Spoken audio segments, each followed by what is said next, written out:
Erokamano nyakora mogi kumiro Ramogi TV odhiambo machielo rwakni machiegni mar yudo weche manyien biro ne achiel kachiel kokalo ka ma e odwa wan kod mago ma wasefwambo chakre ne piny ru nyaka gi sani wakelo ni gi yor adimba mondo ibed gi ng'eyo kuom mago mosetimore nyakora mogi wan ka nikech in kendo mane momiyo wachoko ni makawuono mondo waket ni gi ayanga maol tingo koda ka kwano ganda ma osewito ngimagi kaluwore kod wach mar ng'anyo manyoro lal moseneno kachiel kod weche mamoko bende motenore kod mag ng'anyo to kachiel kod mamoko mag dongruok bende pani kawuono en tich ariyo chenro mar ng'e gwenge kama mokwongo wayud thund weche.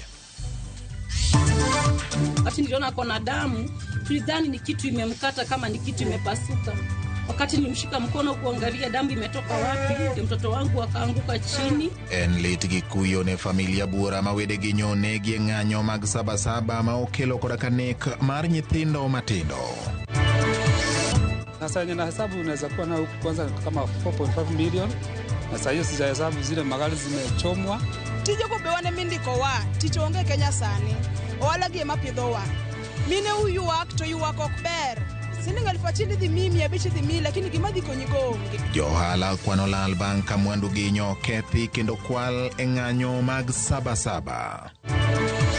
Achiji abirio chwale dogi ketho mar wang'o tesendo bila mama wego.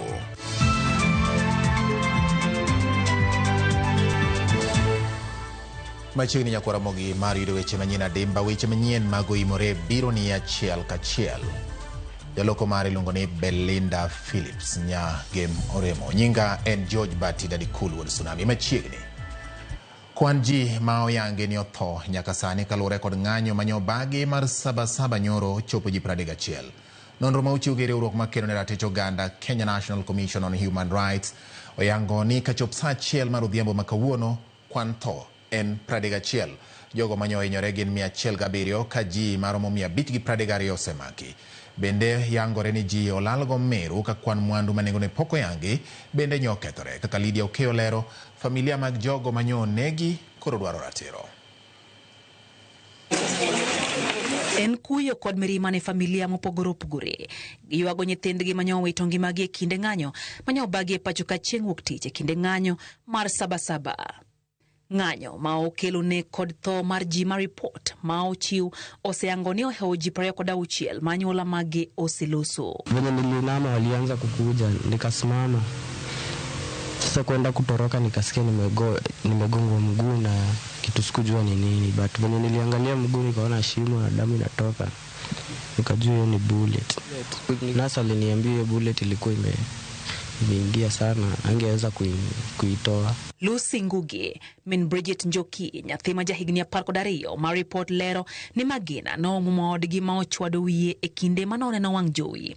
Odno nitiere kilomita 2 kaoya ya paya maduong' mane oganda ng'anyoe e kar dak Manomberu e kaunti ma Kiambu. Hatujui mahali risasi ilitoka, ni kama mahali ilitoka hatujui, lakini ilikuja ikagoga mabati, ikaenda ikatoboa ceiling. Mtoto alikuwa amekaa na mama yake, alikuwa na watch TV. Sasa mahali risasi ilimdunga hapa, sasa hiyo ni kitu haieleweki. Jana tulikuwa kwa nyumba na mtoto wangu muda wa 6:20 hapo, na ndio tukasikia kitu imelia na sauti kubwa sana tukiwa kwa nyumba kama tumekaa chini, na kumwangalia kwa mkono nikaona akona damu. Wakati niliona akona damu tulidhani ni kitu imemkata kama ni kitu imepasuka. Wakati nilimshika mkono kuangalia damu imetoka wapi, ndio mtoto wangu akaanguka chini, na kumwangalia nikaona akona shimo kwa kichwa. Ndio tutapata usaidizi wote kutokana na serikali.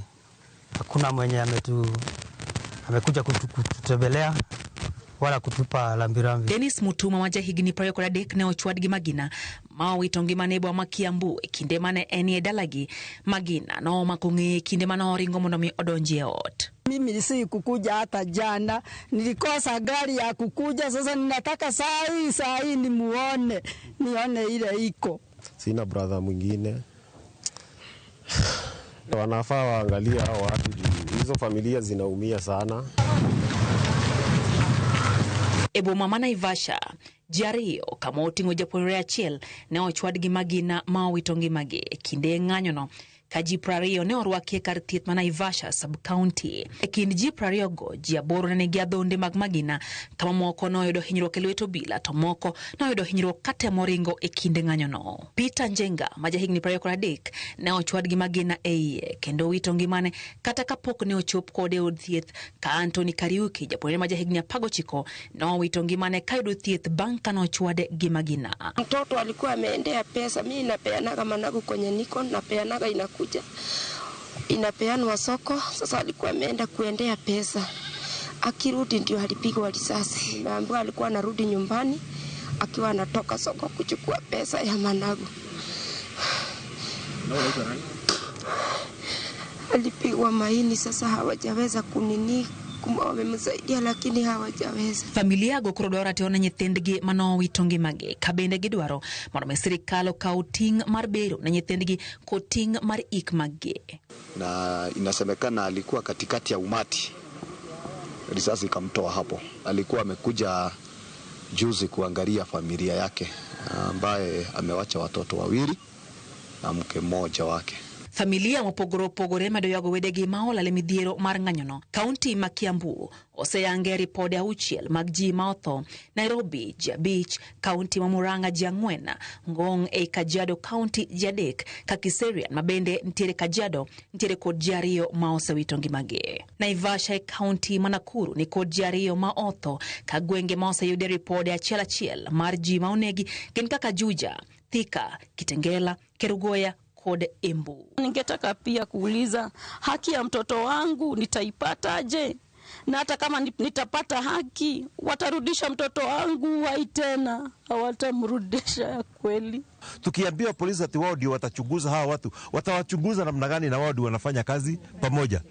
We need a third party kwa hii kuweza kufanya hiyo uchunguzi. Lydia Hokeo, Ramogi TV, Nairobi. Kawasuri nyakora mogi pode wan mutene ikodi weche mag Sabasaba kama familia moko e gwenge mangong kod Kiseria na koro yuago ratiro ne wedegi manyo chiel kod lisasi kinde mag ng'anyo mag Sabasaba. Kaka jafumbo marwa Efinya Kidilero nyakora mogi Kiseria kod Ngong gin moko kuom bombe ma obila nyora kore kod jong'anyo. E kar kano ringre Mangong sub-county, anyuola mopogore opogore nochopo marango ringre wedegi manyowito ngimagi e ng'anyo mar Sabasaba. Jeremiah Oscar, rawera ma jahigni 24, yangore ni nyochwad gi lisasi e kinde manyodok dala tok ng'anyo muoch e boma Mangong. Min mare olero ni Oscar nodhi loso apiko mare, to e kinde ma obila nochako bayo iro malungo wang' nyowuok madokot. Nimekuja mochari, nimemkuta mtoto wangu ni ule wangu na ni wa 24 hours. Amewacha watoto 2, kijana msichana. Na niko na huzuni sana. Huyo ndio vazi mboni wangu, baba yao aliaka. Niko single mother. Taasiria hiyo watoto wangu, na huyo mtoto wangu ndio nilikuwa sasa nimemchukulia pikipiki asifanye tabia mbaya, ili anjisaidie. Sigana ni okopogore ahinya gi mano mar Joseph Kagiri. Min mare Gladys Mudhoni wachoni Kagiri ne nyathine makayo kene nyochiele gi magina tok romo kod wuongi e boma Mangong.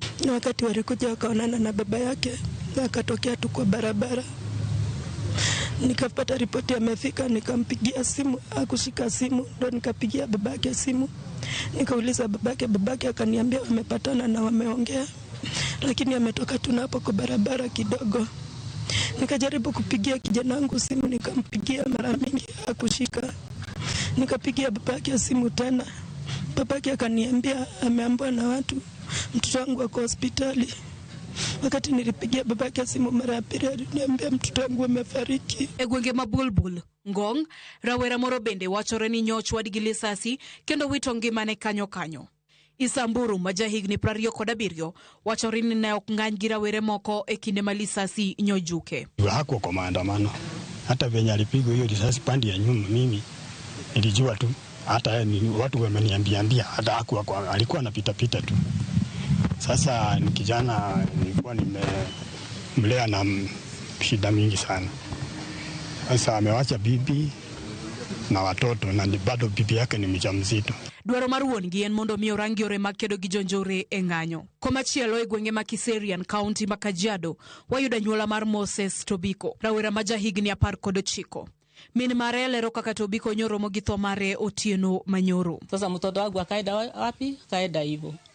Akakufa hivyo. Hana makosa, ni mtoto mdogo. Hata hana kitambulisho zaidi amechukua, hata niko na waiting. Lakini sasa nitusemeaje? Na ameenda na tujikiria hata nifanye nini, hawezi rudi. Kaluwore gi min Tobiko, wuode no emane en geno mare wirani osetiyo matek mar punje. Ka ema wachore ni nochwade rawera Moses Tobiko gi lisasi, kendo en masira moweyo jodak gi lit kod kuyo. Dwaro mar familia mare kachiel kod familia mamoko en mondo mi piny owacho one ni giyudo ratiro ne wedegi. Efinya Kidi, Ramogi TV, Kiserian, Kajiado County.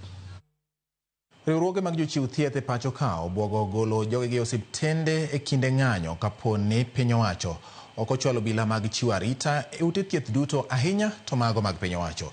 Ka giloso e kar thieth ma Kitengela Sub-County ka giywak ni ng'anyo manyoro nyoweyo jochiw thieth mag osiptandno kod hinyruok bang' jonjore monjo kendo ketho mwandu ma nengogi pok oyangi. Judith Omondi ni kod ler.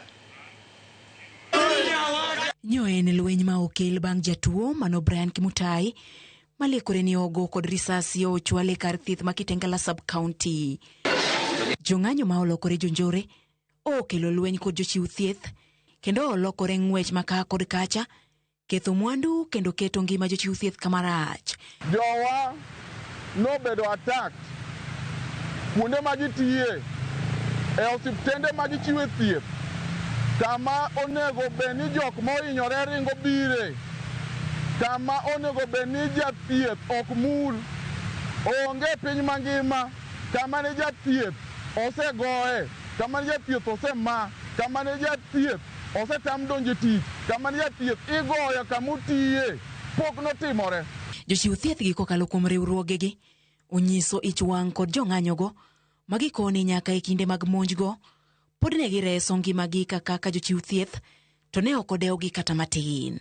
Mokwongo manyokwongo go angum moturo kiyo kacha nyo yudo hinyruok e bade no ero motere theater.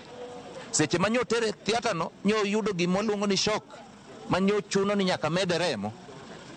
Joge na manyo ni tich nyo loso ne gi ojana no remo, to jowete ne biro to go joga go gi kidi. Seche go to ng'at gi ni eri ojana ni ngima ne nie kinda kuru ga sumbi. Nyaka sani gibwogo ni ok gibichopo e ute thieth e kinde ng'anyo poni piny owacho ok bichwalo obila mondo miyo migi arita makare.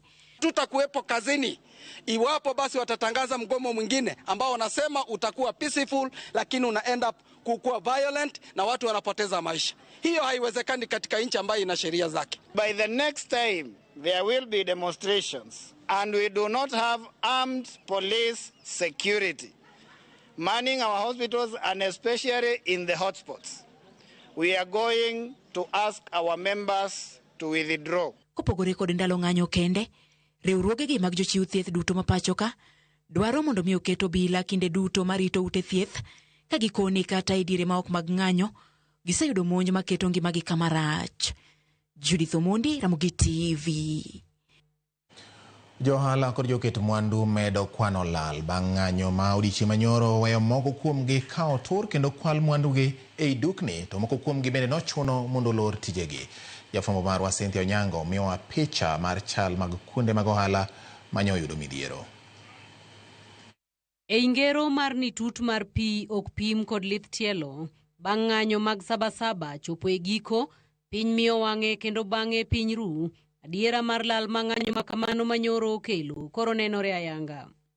Mak mana ni magi ok gin mana dukni momuki kod nyamburko ma owang', magi gin luya ma weg mwandugi osebedo ka chwero, tekre magisebedo ka giketo kod geno margi makoro duono e njore mar ng'anyo.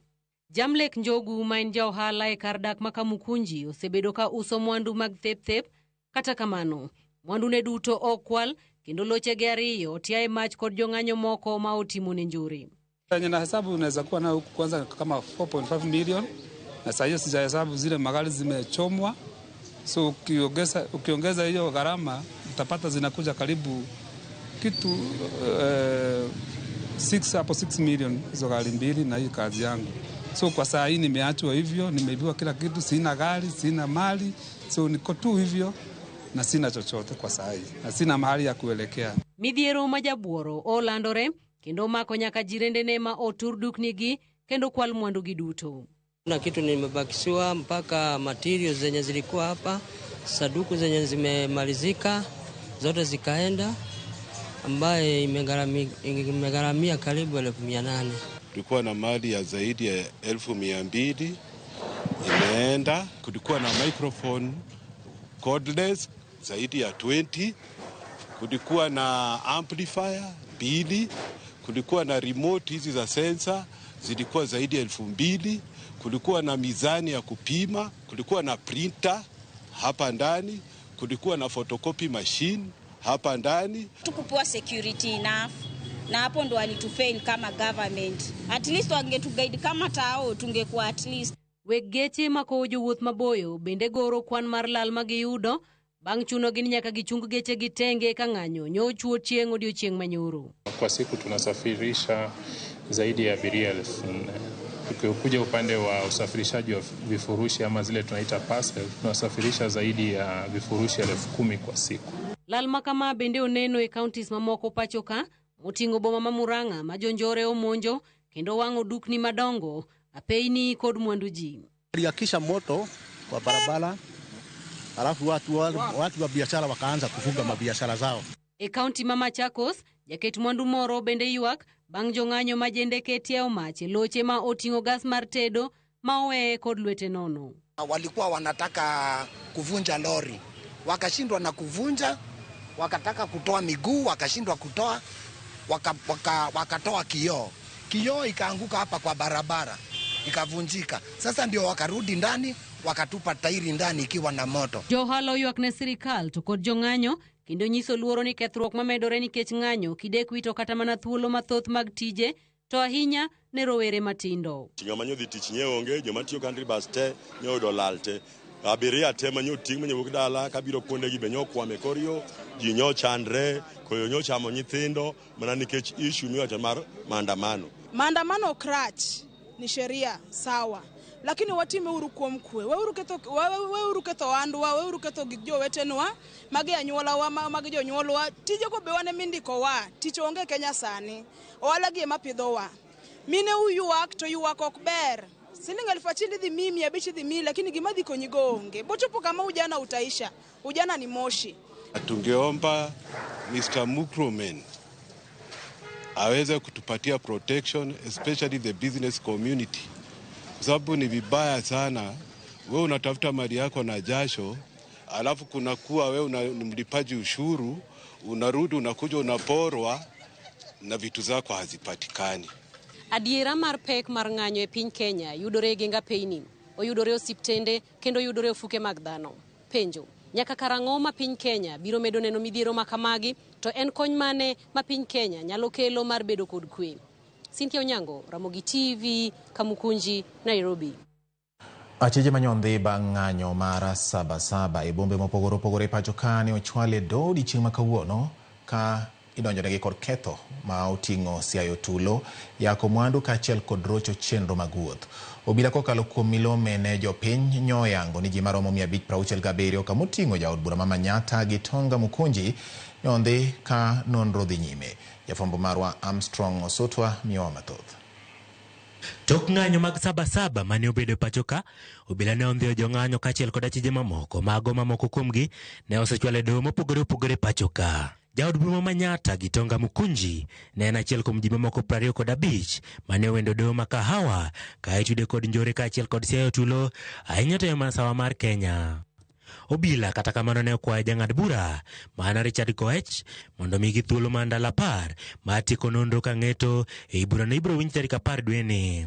E doho ma Eldoret, achije 36 mane omake gwengego odonjnegi kod ketho mar ting'o gi lweny adhara ataro mar chik. Jang'ad bura Mukabi Kimani kata kamano ne wegi thuolo gi omenda maromo 50,000 e yor rambun ka irito winj burano tarik 21 dweni. Each accused is hereby granted a bond of 50,000 Kenya shillings with one surety of a similar amount or cash bail of 10,000 shillings. Magi biro e kinde ma komanda mar obila kaunti ma Uasin Gishu mano Benjamin Mwanthi yango ni ji maromo 77 ne ondhi bang' ng'anyo manyoro e kaunti no. Kwa hiyo harakati zote tuliweza kushika watu 77. Washtakiwa 77, tumewashtaki na various offenses including wale walipatikana wakiiba. E kaunti ma Narok, e nyim jang'ad bura George Sagero, aji 24 ne ochwal ka itudo kod ketho mar dino apaya, mano manyawira ma yudore boma ma Narok, e kinde ng'anyo mag Sabasaba, kendo thiro chenro mag ohala. Kokalo kuom kinde magi, achijego ne kwayo doho mondo wegi thuolo, wera ni ok gin jogo manyalo ringo kendo ni doho ema ginyalo yudo konyruok kaluwore gi liet mag siasa pacho ka. Doho no ne winjo yok margi kendo wegi thuolo gi rambun mar siling 20,000 moro ka moro, ka bura ne ibiro winj kendo tarik 9 dwe mar 8. Achije mamoko 68 bende ne ochwal e doho ma Machakos ka itudo kod ketho mag nyawo tulo e gwengego. Armstrong Osutwa, Ramogi TV. Jalup jatend piny Kithure Kindiki okone rowere ma pacho ka mondo bed kod horuok kod sirikal mar Kenya Kwanza ni mar sirikal temo duto manyalore mar chugo tije ne joma tindo pacho ka kod pinje maoko. Kindiki kaloso Nairobi olero ni gik mamiyo jok matindo itiyo godo e ng'anyo en ni kaluwore ni pok yudo tije kata kamano. Otielo ni sirikal okasore mar tieko midhiero mag onge mag tije ne joma tindo. Gather here today on the back of recent events in the last 2 weeks in this country, which now more than ever validate the strategic focus of this government in pursuing job creation and income opportunities for our young people. The International Labour Organization World Employment and Social Trends Report of 2025 highlights that youth unemployment continues to be significantly higher than the adult unemployment rate. In some countries, youth unemployment is 3 or even 4 times higher than adult unemployment. If we have to empower young people to realize their present and future dreams, technology must be at the heart of finding solutions to job creation and creation of opportunities. Josiasa makedo sirikal tesre osayo piny owacho kagiwacho ni otiyo gi njore e rocho ng'anyo mag rawere kaachiel gi ketho mwandu. Jotelo moting'o gai mar duond bura mar DCP Rigathi Gachagua, Martha Karua mar PLP, Eugene Wamalwa, Kalonzo Musyoka kod Justin Muturi wacho ni gidhi donjone jatend piny William Ruto e doho ma pacho ka kod mar piny mangima e wi nek mag rowere. Early on Monday, July 7th, unmarked police vehicles transported state-sponsored militias with instructions to loot, destroy specific businesses, and kill peaceful protesters.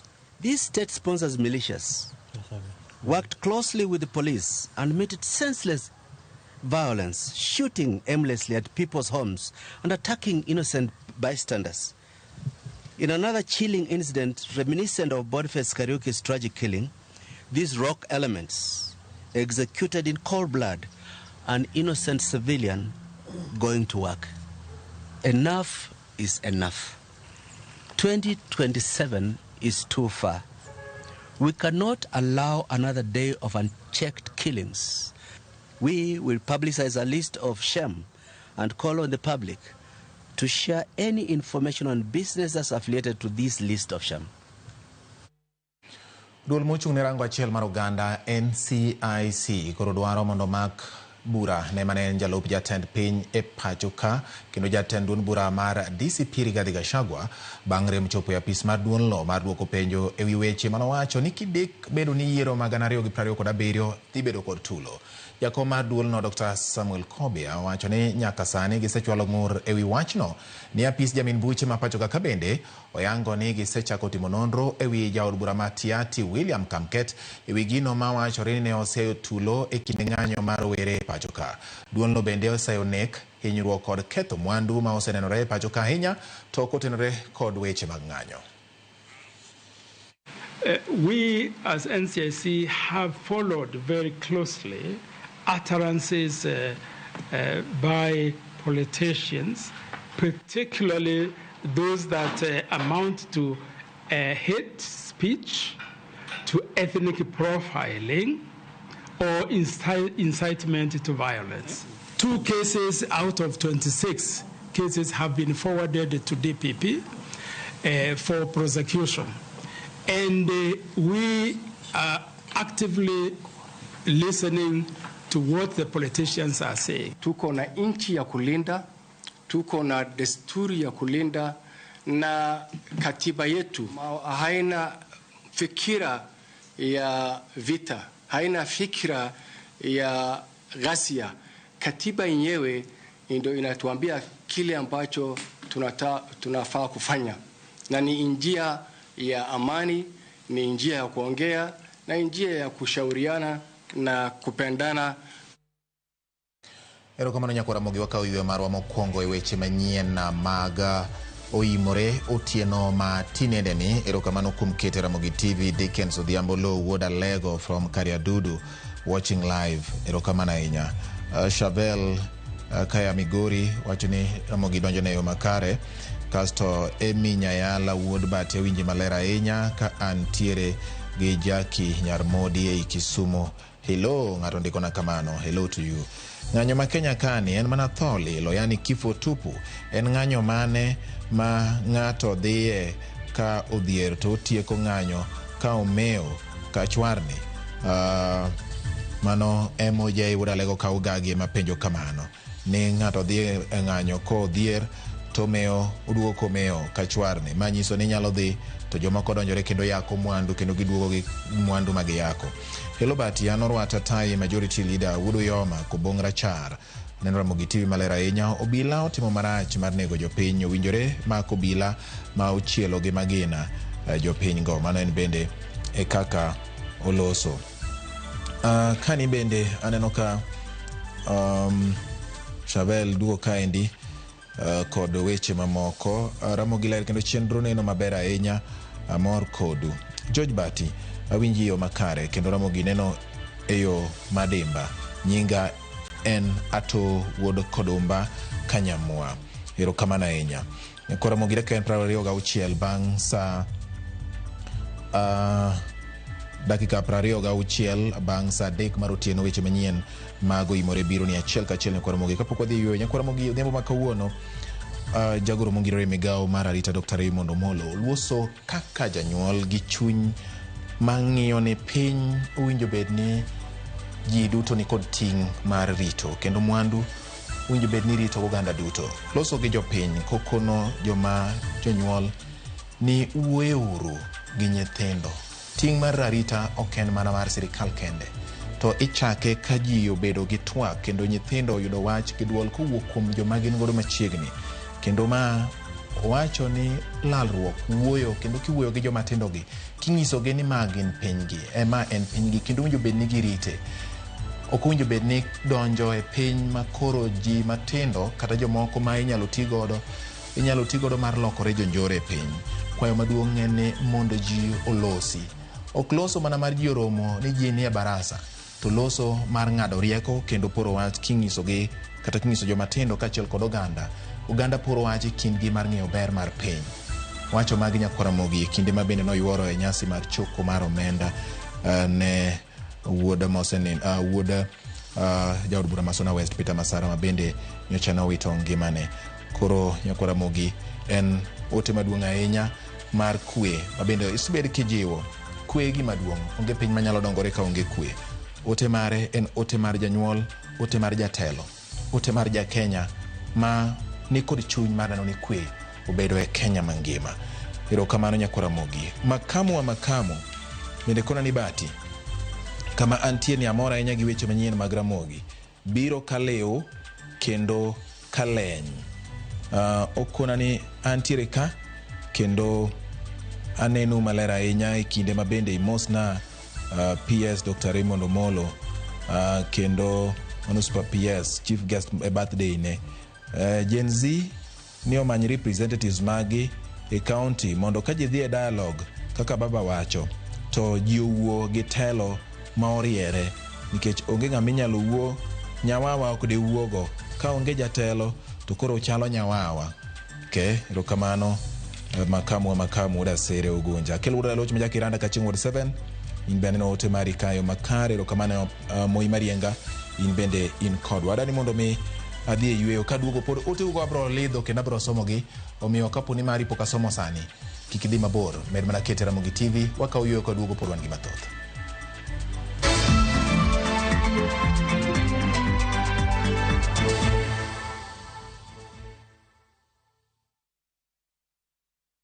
Introducing Wigo, your trusted ride. The ride with the most reliable, verified, efficient and transparent drivers. With fabulous cashback incentives for passengers, each trip on Wigo feels like an upgrade. Download Wigo from Play Store or App Store or SMS Wigo to 20425 and ride with confidence. Wigo, let's go.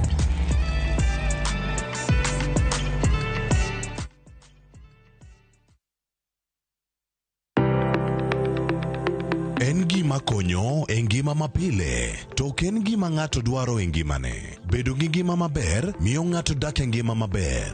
Kapok achopo kama dhi osiptal ma miya yath, ang'o manyalo timo. Riwri gi Ruth Otieno e penj laktar. Ka wakelo ni paro mag jolony, paro mag reso ngima ji, kod sigendni majiwo ji. Sickle cell en tuo mawuok kuom jonyuol.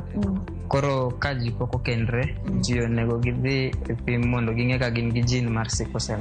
Kochakore gi lony manyien mag thieth, nyaka e yore mag thieth makonyo. Wan gi gik moko duto madwarore. Ka iwinjo kaki wuotho to kawira maki wi bari seche te idhi adhi osiptal wacho ni anadwani mondo kawuono pima remo. Penj laktar. Wuok tich nyaka tich abich, saa 12 odhiambo. Mana e Ramogi TV.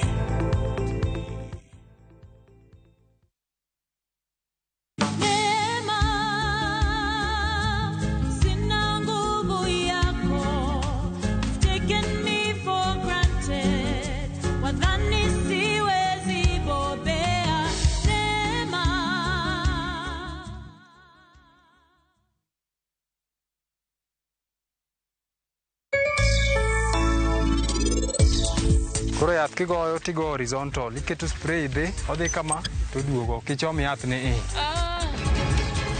Ng'at malong'o no nyalo bedo ni en ng'a, momiyo simi, miyo Rajiv pressure kamano.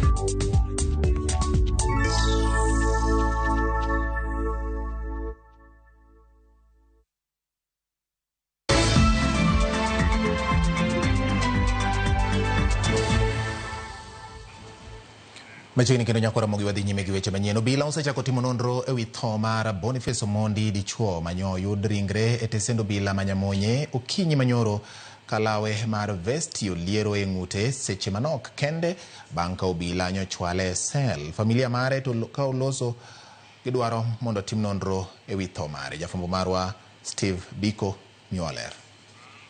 Gocho na ekorio. Kogocho na ekorio to ng'iso ni kiduogo ka to nyaka goyi. Tapenje nang'o motimre. Bang' bedo gi gwandruok matin e kinde kod jaode, Eunice Omondi nochako wuoth kendo dhi ndiko dhoge tesend obila Manyamonye mar hepo midhiero mane nyalo nyuolore kokalo kuom lwenyno, ahinya to bang' jaode wuodhone pala.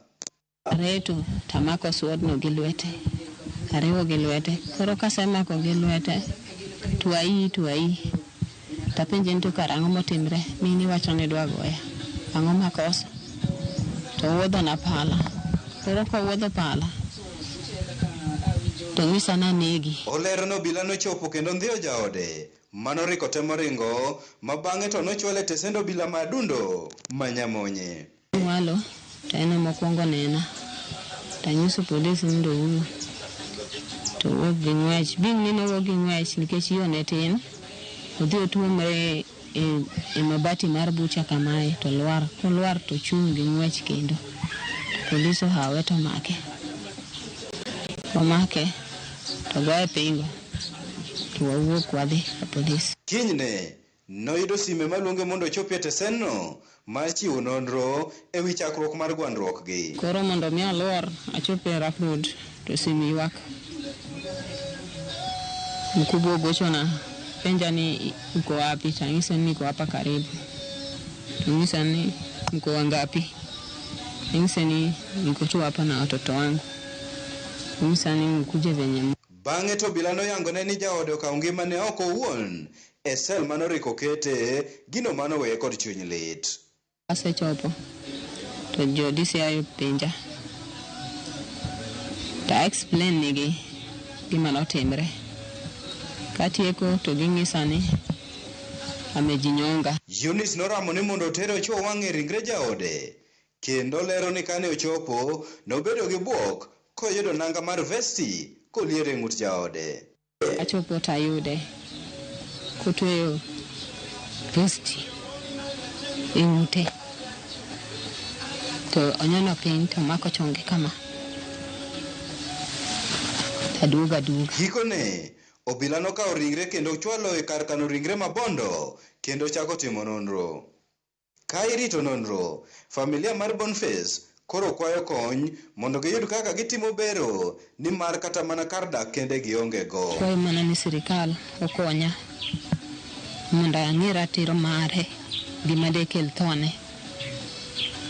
Nikech anto onge tich matiyo ma kata postmortem miwachono kane kuma adhi gole nikech anyuola ne bende onge tich magitiyo gina kamano. E kindeno jatend okwach kiche sub county Mabondo nowacho ni ringre Boniface nosechwale kar kano ringre Mabondo ka nonro to dhi nyime e wi tho mare ka irito timne bero. Proceeded to the scene and indeed confirmed that the suspect had committed suicide using his vest, which he tied to the grill of the window and had committed suicide actually. Steve Biko, Ramogi TV, Siaya.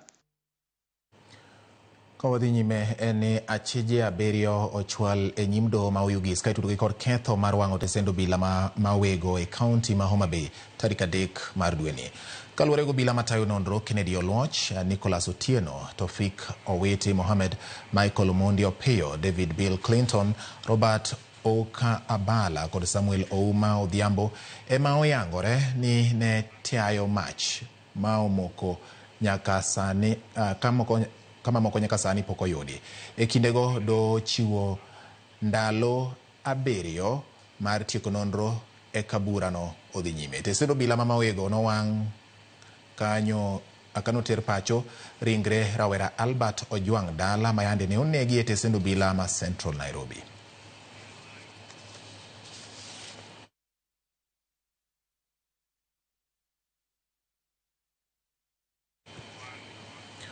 Moko kuom jodak e gweng' ma Nyakurkuma e sub-county ma Uriri e kaunti ma Migori dwaro mondo bad migawo mar piny owacho ma ochung'ne chiwo teko sitima Kenya Electricity Transmission Company KETRACO omigi chudo margi mar lowo mane gichiwo mondo gerie lai mar sitima ma owuok Awendo nyaka Masaba. Higni maromo 3 tok chiwo bath lopegi ne kambi machiwo teko sitima Kenya Electricity Transmission Company KETRACO mondo koro gere lai mar stima mowuok Awendo nyaka Masaba. Jodak e gwego mag Nyakurkuma e sub-county ma Uriri pod bandho chudo.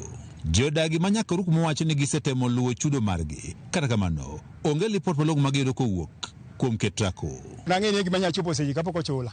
To mano be pesa managero nyithindo mane skul monego bina chulo negi pesa onge mane nyachulogi. Koro pio ndai nan gi kwayo to nikech gine magi chung'nwa e weche mag stima mambele.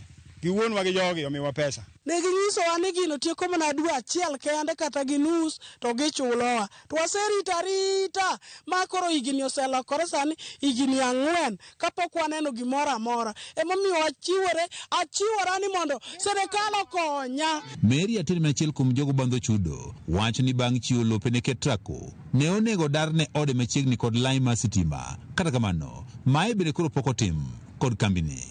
Jo KETRACO nobiro mobeto puodho kane niang' nie iye mane giwacho ni gibiro chulowa kapok gikunyo buche. Bang'e kwa penjo to ginyisowa ni kama ne wakete winjruok kodgi ni kapok gikunyo bugo onge. Koro ne gikunyo chuma e wang' dhod atir ma onge kata kama nyathi nyalo gede. Asetemo wuoyo kodgi ma jatendgi moro obiro mogo picha e ot mondo gigol odano kanyo gichore gi malo. Achorra malo mondo nyathi oyud kaka biro gedo. Otamore nyaka kawuono pesa no chakre 2023 dwe mar 12 pok aneno pesa. Atieno Menchilielo wacho ni sani kata kama wuode nyalo gede onge bang' chiwo bath lope ne gedo mar laino mar sitima ka bende koro kwayo kony kawuok kuom piny owacho. Report mora mora ka penjogi to ginyisa ni giloso kogik kana go sim ne jatelo manonego bedni loso na wach ni mondo kelna kata form mar ot mondo gichula. Otamore jatelo koro ok mak sim giloro simbe. Koro ok ang'eni akawo okang' mane nikech nyathi penja to mama adhi gedo kanye to an chi liel aonge gi dichuo. Koro sirikal mondo konya nikech an gi nyithindo kenda to lobe tin kama ginyalo gede onge. Jodagi Manyakuru kuma wacho ni mwandu mathoth ma oting'o niang', puothe, yiende kaachiel kod moko ne oketho kinde mane gero laini mar stima kamago duto pok ochulgi. Gi jok manomuk utegi mapok ochul te. Wan gi jok mane okuny chuma nie lopegi pok ochul. Wan gi jok mane lopegi waya ne okale mane ginyiso wane gichulo pok gichulo. Wan gi jok mane oketh gigegi machalo yien, niang', oduma, marieba gang'o. Gigo pok ochul. Dawa iluongo na ase nyandigri ema namba ne nie lo. En ma en gi namba. Koro ne gikona na manj namba dawa no mayud ni kop dawa no setho. Kwara no setho okelo yuora mane jacham mwandu ne no setho. Ne ginyisa na dhi afuad gigo tema kel negi monda migi makata ka olo pesa to pesa biro nie yo gichula. Atemo mago tema jola pesa ma dhi godo dwaro gik mane gidwaro go tema semanyo gigo ma kelo. Kaka na kelo gigo ng'ama tinde bira mondo konya gi pesa chul kata jogope manalo kata kaka da konyra ot onge. John Odera wacho ni poni koro kochulgi e kinde ma juma achiel to dhi chunogi mondo giter ywak margi e doho. Kwayo mheshimiwa marwa mbunge marwa Mark Nyamita mondo miyo aye malo mondo konywa luwo pesa mar KETRACO ni. Wandi ne wadhi ir DC marwa ne waresi ne case ma wan goni. Maeni benda paro osetemo kar temo, chief marwa osetemo kar temo. Lakini duoko poko bede nyaka kawuono. KETRACO mondo miwa pesa. Documents te mag jok mochung' kagi gin gi office. Giketonwa pesa e accounts wa to ka dipono nokalo juma achiel to wan gi step mar dhi e court. Okang' maro mar manyo duoko kawuok kuom KETRACO ne ogore Lwanda. George Juma, Ramogi TV, Migori. Wuok Migori nyakora mogi wadhi nyaka e kaunti ma Homa Bay. Chenro mar yaro apaya ma wuok junction Kodoyo kadonje chuny boma ma Homa Bay nyaka Got Rabuor. Masani sirikal mamalo dhi godo nyime e boma ma Homa Bay e nengo maromo siling $424 geno ni tieni biro tieko thungruok mag nyamburko e boma ma Homa Bay yawo boma no kampuni gedo mari orumo. Ripota marwa ma Homa Bay Elia Beach lerono mathoth wi gedo mar apaya no. Chenro mar yaro apaya mawuok junction Kodoyo to kale chuny boma ma Homa Bay nyaka Got Rabuor mabor ne romo kilomita 5. Sirikal mamalo ne ochako gedo mar dwe mar 5 higani mar neno ni obedo malach ma nyamburko mathoth nyalo gwenyore e tieko dhungruok mag geche e chuny boma ma Homa Bay. Gedo mar apaya no mita kodul mochune gedo mag apeni madonge pacho ka Kenya National Highways Authority kendo gedo mar dhi monyo omenda maromo $424. Commissioner ma Homa Bay Moses Lelan wacho ni apaya no gedo mar dhi tieki The plan is for the dualing of the road from the Mbita junction through Homa Bay town to the Paya, and then from the junction to the Paya also to Got Rabur. Koni kinde magedo mar apaya no dhi nyime, nitie gik mathoth mabiro kethore gi apaya no, kama oting'o odundu mag pi, poles mag stima kod golo oko kibanda manogero gi apaya no ma okoni biro losi bang' ka unorak matimo gedo mar apaya no wendo tieko tije. There will be a lot of interference. So we want to call for some understanding from the business community and the people, of course, who have businesses and structures around the construction area. There are those people who were advised to remove, some of the structures that were within the road corridor. I want to confirm that we did not demolish a lot of structures, so to speak, because many people, by the way, had put their structures away from the road reserve. Jopiny e boma ma Homa Bay kama oting'o nyaka jogo manie sekta mar wuoth orwako chenro masani koro dhi nyime mar yawo apaya no. Adiere ni mondo mi taon dongre kata mondo mi uchumi mar taon dongre nyaka ndara bed maduong' kendo nyaka ndara bed e iye kanyo. Ma achiel kuom olemo ma waneno mar broad based government magitimonwa chuny taon ka. Chon nitie dhugruok mag geche sana kochopo godhiambo ma jam ne bedo ma jali ne bedo mang'eny. Koro sani ka wang'ayo yawore manyiso ni jam odok chien kendo ajali dhi dok piny. For example, gari moro kethore bathe ka to nyalo yudo machielo kabiro nyalo yudo ka oyudo nafas mokalo godo. Yudo ka ji gwenyore samoro jam obedo. Alia Beach, Ramogi TV, Homa Bay. Nyakoro mogi kana ng'isi motelo ni odiochieng' ma kawuono en odiochieng' mar ng'e gwengewa. Thuolo koro chopo mondo ing'e nying gweng' gi sigand gweng' gi nonro mar gweng' ma iluongo ni Magina Mrabu. Bende en achiel kuom gwenge ma koro Millicent Adhiambo omenyowa e ng'e gwengewa ma kawuono. Omenyowa mondo mi onyiswa kokalo kuom yawa makono ni to nying mar Magina Mrabu ni nowuok kanye to en ang'o gini ma osekelo ne oganda mawuok e alwora mar Magina Mrabu. Ma en ng'e gwengewa gi Millicent Adhiambo.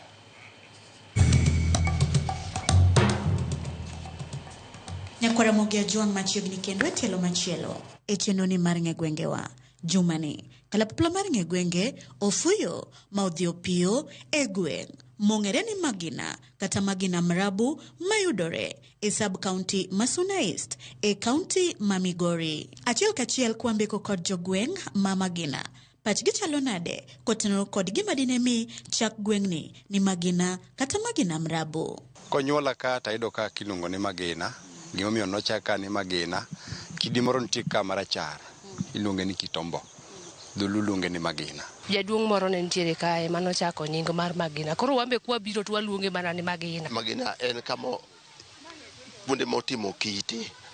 Yes, koro en kuonde motimo kite mano miyo nochaka ni Magina. Magina ne okelo dhok moro ma sana dholuya maluongo kite go ni Magina. Koro mano nomiyo ka gine kato nochakore kamano. To wan gi Magina ariyo, wan gi Magina ka, wan gi Magina moro, Magina Mrabu. Bende en tie gweng' mar Magina ka. Bang' winjo kaka jogweng' oselieko gino magiparo kotenore kod nono mar nying gweng' ma Magina kata Magina Mrabu. We koro wawinja nena ni adieri mar wach motenore kod gima dine mi chaka luora ni Magina kata Magina Mrabu ni kanye kowuok kuom jodongo mane nitie kane kae ne chakore. Ka wuorwa obiro ka to biro higa mar 14 to yudo ka Magina ne en Magina. Nying ni kaka no biro nitie wasungu sama ne wasungu donjo ka. Wasungu no biro e wi got kanyo mane okete boya mane gimuono ema nomiyo giluonge ni Magina Mrabu. To Magina ni kata Magina Mrabu umbe ung'ere kata landore kod weche kata timbe mage. Wan gi mipira moro igoyo Magina ka. Mipira ni olando umbwa kabisa i Magina ka, mana achiel kuom gima lando umbwa kabisa. Magina ka wan kodi chiemo wapuro pur mang'eny. Omiyo Magina ka umbe olandore kabisa. Wang'ere gi pur, goala. Wajomohero maendeleo. Kendo tije mwatiyo gin tije moyarore malach manenore. Kichung' kama nyalo neno ka forest nitiere within Magina. Kendo maneno achiel kuom dongruok maber mamiyo wanyalo yudo koth sama owinjore. Kendo miyo wabedo gi environment maber ma kata kidak tiwinjo ka ijisikia. Wahero pur ma wach mar purno kelo no mapato matin. Magina center mobede ni sana sana gimo wabedo ne Kenya wan jo ohala matindo tindo. Koro ohala matindo tindo no osebedo ka chorowa. Satellite ke obiro kate polis nika Ramogi bende nika miruonu sasa Miriam. To bende nitie dongruok ma jodak ma kae nyalo kwano e alura ni Magina. Magina ka wapuro cham, Magina ka wan kod chiaye wapidho, Magina ka ipuro nyaka gimoro ni mariewa, bende kijendo donje gimoro nitie Magina ka migoyo iluongo ni kokoto. Kijende goye mo gidhi gikwal gir ng'ato. Magina ka kijende gole nyaka kidi. Tinga lori loche kao. Gidongruok wanya pidho dhok niang' gi gik mopogore opogore mwanyalo timo. Stima nitiere, pi be ok wachandre ne, wan machiegni gi pi. Chon Magina ka nochakore mana gi center moro achiel. But kogi kawuono sama weyo kodi ni wan gi dongruok mang'eny nikech wanyalo neno ka wan gi dukni kama ka kod kacha. Tiende ni sama dukni go nitie nyiso ni dongruok nitie kuom ji. Yuto nitie kuom ji matin. Koro mano osedongruok osekelo dongruok maber. Wan gi skul ka. Kendo skul ma Magina ni kama iluongo ni Magina nitie wan gi Magina Primary School. Ma igni machien moko ne Magina no osekolo nyathi motere Lenana. Wan gi jopuonj ka koro mang'eny ma Magina School osegolo. Obedo kotenore gi skul mar Bonda bende golo. Wan gi Nyasare Water ogerie Magina. Wan kodi SDA Church maduong' oger Magina. Kata obedo ni dongruok achiel ariyo adek neno minyalo kwan. Rem mage mapod nitie ma jodak makae gombo ni okele gweng'ni ma Magina mondo Magina Mrabu omed dongore oting're malo kaka gwenge mamoko. Kata ka ng'ato nyalo gombo mondo yaw kata kare moro mar M-Pesa moro matin kata kinyosi ne moro to ok onyal yudo kaka oyawe nikech oonge stima. Koro miyo gimwa kwaya ahinya mondo ka sirikal nyalo yie to miwa en stima. Barabara bende madonjo bende ok pok opa gin yore maricho makata sani uluwo moro mabiro ka jaduong' ker kane uneno kaka ochalo. Koro barabara bende gilosnwa. Sikunde ma wan go ka giboyo gi nyithindo ma wan go matindo gi. Ka ginyalo yie to gigernwa skul moro kama tin mondo nyithindo matindo yud kaka dhiye. Wan gi skul to en gi malo en i bungu kabisa ni Nyasare. Then Magina no be ochwalore matin. Koro gigernwa skul gi ka mondo nyithindo matindo yud kama dhiye machiegni. Ndara ni modwa nolosnwa mondo ogernwa center wani obed maber. Ilose ka koth obiro to ywere te. Koro en loso ma kawuono gi kiny. To dawa bedo mamor kinyalo lose mondo ol maram kuome. Koro shida ma wan godo en ndara no kabisa. Wan ga jego dispensary makwa kanyo kwa dugu nyaka koni ka wanono. Ma kelo nwa tich mapek pone sama wayudo jatuo moro mapoya seche mag otieno. De sirikal oparwa oketnwa dispensary moro machiegni within Magina. Osiptal to waonge ga Magina. Sitima bende tin kuomwa nikech kata an sana tiyo mna gi sola. Apaya bende ineno kibiro gi gari to kigik to apayo chandi. Mamiyo kata sani iwe gari gi chien kacha ok idonjo ga i dalana. Gima duong' wadwaro barabara. Osiptal be wanyalo dwaro nikech wan gi lopi kuno minyalo gare osiptal. Mag rem ma wan go. Nyakwara Mogimana gi kanye mwachopo gode gi komatelo makawuono e chenoni mar ng'e gwengewa. Omiyo kik idhi mabor nikech juma manyien bende duogo ni kod nono mar gweng' machielo. Onyalo bedo gweng'i kata gweng' ma isegombo ga ng'eyo nonro ne. Erokamano kuom bedo kodwa orite masani. Nyinga Millicent Adhiambo kata kihero inyaluonga ni Nyaboma.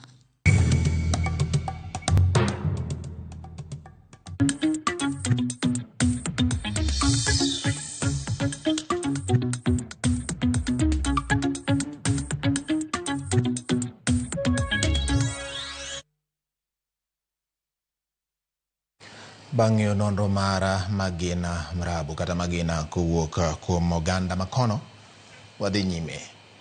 Piny owacho mamalo kokalo kuom bad migawo mar weche mag jamni kata livestock development osingo mar tiyo e twech achiel gi tend county ma Siaya mar bero pith mag jamni e county no kokalo kuom chenro mar piny owacho motis ni Kenya Livestock Commercialization Program kata KELCOP.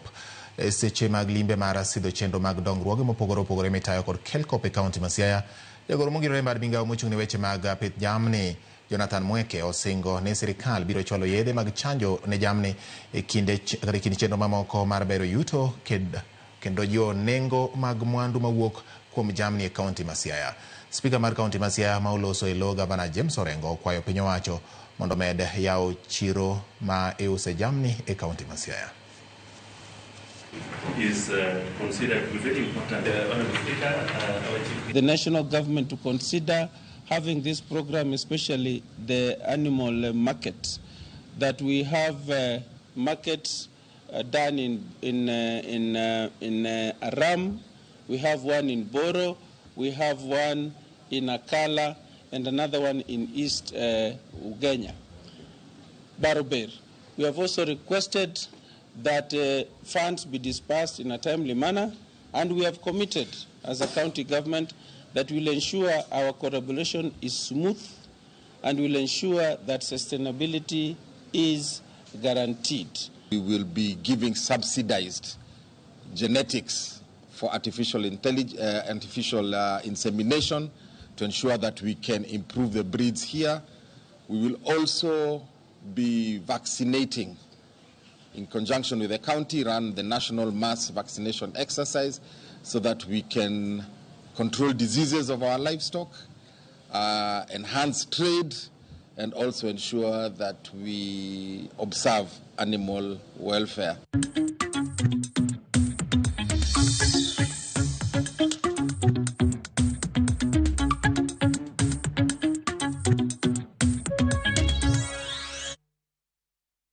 Daka prabich gangwen bang sa dek nyakwar mogyo ka oyuyo machielo Charity Akoth machone watching live kagin kod Steve Agoro Gemiala gi babane gi mamane erokamano nya Charity Ochieng' Omwa ngisa mano director ng'iseno yumore batie idio makare mosenye ne familia mogitongi majogegi e kinde mag ng'anyo erokamano ahinya. Kasto bende kang'iyo ka aneno ka engineer Fred Akelo mano nyakwar nyapi ma wuod Kadongo Kabondo en beno nena e yo makare kendo live and direct ngisa ni Ramogi TV miyo gik moko ging'eyo e wang'sa kendo weche manyien bende idhing'o kaka sa sudo.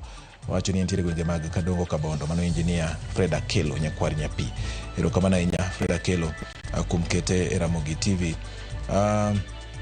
Gima moko mabende medo ndiko na ka en Brighton kawuok Rosinga police. Okay, wacho ni polise mano timo njore ne jwang' dako make aparo ni samoro kusebedo ka ok oyudo weche manyien kech obilago moko kuom acheche nitiere e do. Erokamano ahinya aneno ka bati gero kanisa okrach Ruto geragera kanisa pane jalni bende ondiko kondiko kaluwore gi weche manyien ma wan godo odhiambo ma kawuono. Erokamano nyare Ngeri wuod Masara kona ni aneni makare bati kendo amora ahinya kaka iketo weche manyien e yo makare. Jal moro ndiko paragraph modhuro ma okang' nasom sani kendo ondiko kama rarienya kwa Ramogi makoponi asomo to koro weche manyien mang' nwawe to asomo otene to nikech koro kwanyal weche manyien mane mano kelaka otene gini mang' na chwoe mana matin ko wacho ni jo siasa kata Kenya Kwanza notiyo kod manifesto maber to koro time kete tim machal mobago gi mano ote mare koro weche to thoth ndi nyakwa Ramogi mane okang' nasom gi tero kamano Margaret Oranga kino wuod Tsunami nene yo makare erokamano nyame jokwiri bapa ma wuod Wang'apala Jakosegi Ochieng' bende timo mos makende ne jogo ma owito jogegi kinde ma nyo ng'anyo timore. Ogina Koko Kachumbari bende koni en bende onene yo makare kokinyaluoro girito Chelsea achiel Nyanyango piny tungni mak mana Nyasaye kende e kako wacho. Okay, bati Ramogi TV neno malera ahinya Migori County Luanda Konyango Center awuoro kaka Sabasaba okelo ywaruok gi hinyruok mathoth mano Ozum Kapita. Opole Taso mare na coach Migori bende kona ni bati yani yo makare ahinya kenda mor Samuel Chiel bende ntiere kaka Chiel kod Philip mano details mar Honorable Masara wacho ni yena moda timos ne mejumbe mara Masuna West Peter Francis Masara kumwito wuode makopo mare Nticha Beach. Okay, pole sana. Weche thoth nyakwa Ramogi yena moda ka uyweyo jindiko ka giduoko mopogore opogore manitiere kata kamana mora inya kodu kaka umedo kelo weche manyien bati. Jadolo Christopher Malela ema wacho kamano. Erokamano ahinya Obura Udrongo bende kantiere Mikindani Mombasa kocha ntiere kendo mor. Wadhi yweyo ka waduogo pogwan gi mathoth kik idhi mabor.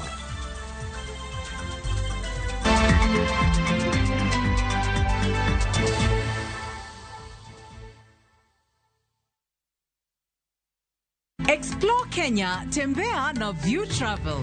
Feel the sand between your toes on Mombasa, Diani, Malindi or Lamu's beaches. Embark on thrilling safaris in Masai Mara, Amboseli, Samburu or Tsavo. Enjoy Mount Kenya views in Nanyuki, the vibe of Eldoret, Kisumu or Nairobi. Marvel at the wildlife of Lake Naivasha, Nakuru or Elementaita. With View Travel, safari yako iko sorted, easy, affordable and unforgettable. Visit viewtravel.com, call or WhatsApp 0703-254-254. View Travel. Dream, explore, discover. Siku njema huonekana asubuhi. Kabisa Januari amangana gao. Seti him. Chamige. We museo. Kenya nzima tunasema jambo Kenya. Wax, tiki, taka. Twende sana my people. Hapa ndo nyumbani kwa muziki wa Afrika Mashariki na malezi ya vipaji. Sasa tuko tayari ku drive on. Mibibi na mijize. Leteni porojo sasa. Kwa habari za kuaminika kutoka kila pembe ya nchi. Are you ready? Leo kati ya Ingwe na Gor Serikali. Hapa ndio home. Radio Citizen, radio number 1. Radio number 1.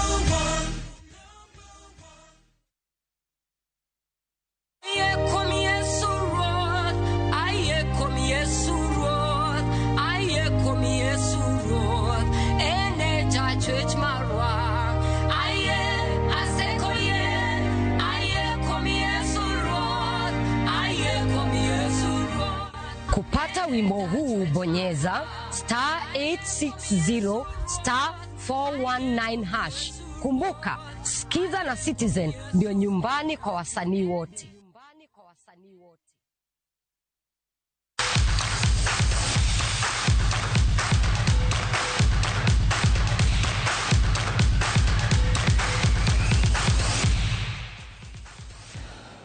Machiegni wadonjo weche mag tuke. Jong'wech Beatrice Chebet kaachiel kod Faith Kipyegon manoweyo rekod e ng'we mag Diamond League manchobagi e boma ma Eugene, Oregon oduogo pacho ka otieno ma piny orugo kawuono. Beatrice Chebet noweyo rekod e ng'wech mar mita 5,000 bang' ringo kuom dakika 13 sekend 58 gi nyiri 6 e kinde ma Faith Kipyegon to oweyo rekod mar ng'we mag mita 1,500.